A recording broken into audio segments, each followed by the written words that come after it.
डनकाशी news channel, सच है तो बोलेगा। वाराणसी के सेवापुरी आदर्श विकास खंड क्षेत्र के बनकट गांव में प्रगतिशील विश्व मौर्य परिषद द्वारा एक भव्य समारोह आयोजित किया गया। इस समारोह में चक्रवर्ती सम्राट अशोक गुप्त मौर्य की 2329वीं जयंती बड़े धूमधाम से मनाई गई।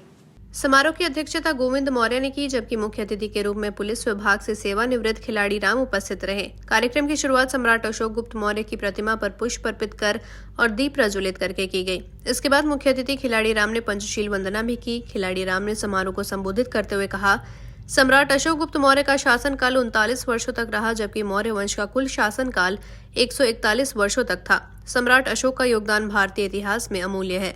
इस अवसर पर कार्यक्रम में गांव के मेधावी छात्रों को भी सम्मानित किया गया। इस वर्ष इंटर में 83% अंक प्राप्त करने वाले रोहन मौर्य और हाई स्कूल में 81% अंक पाने वाले छात्र संघर्ष मौर्य को मुख्य अतिथि ने उपहार देकर सम्मानित किया और उनके उज्जवल भविष्य की कामना की। समारोह में सम्राट अशोक गुप्त मौर्य के जीवन पर आधारित सांस्कृतिक कार्यक्रम भी प्रस्तुत किए गए, जिसमें कलाकारों ने उनके योगदान और संघर्ष को दर्शाया। कार्यक्रम का सफल संचालन अर्जुन मौर्य द्वारा किया गया। मैं सम्राट अशोक के जन्मदिन के कार्यक्रम में हम आए हैं। जवाहर राम जी आमंत्रित किए हैं और सत्य तो यह है कि इस धरती को जगाने वाला मैं ही हूँ। तब से कार्यक्रम मेरा 40-42 वर्ष से चल रहा है, तब आप लोग पैदा नहीं हुए। मौर्य जी कहाँ पे किस तरह के आयोजन चल रहा है?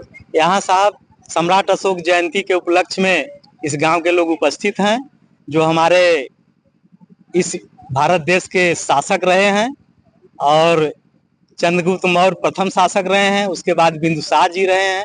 उसके बाद सम्राट अशोक का शासन काल 39 वर्षों का रहा है।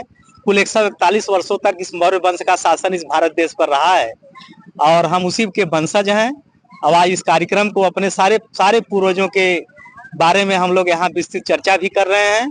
पूर्वांचल की खबरों से जुड़े रहने के लिए आज ही सब्सक्राइब करें हमारा YouTube चैनल डनकाशी और हाँ, लेटेस्ट अपडेट्स के लिए बेल आइकन को प्रेस करना ना भूलें। और आपके पास है कोई जानकारी या है कोई सूचना तो हमारे दिए गए नंबर पर आप हमसे संपर्क कर सकते हैं।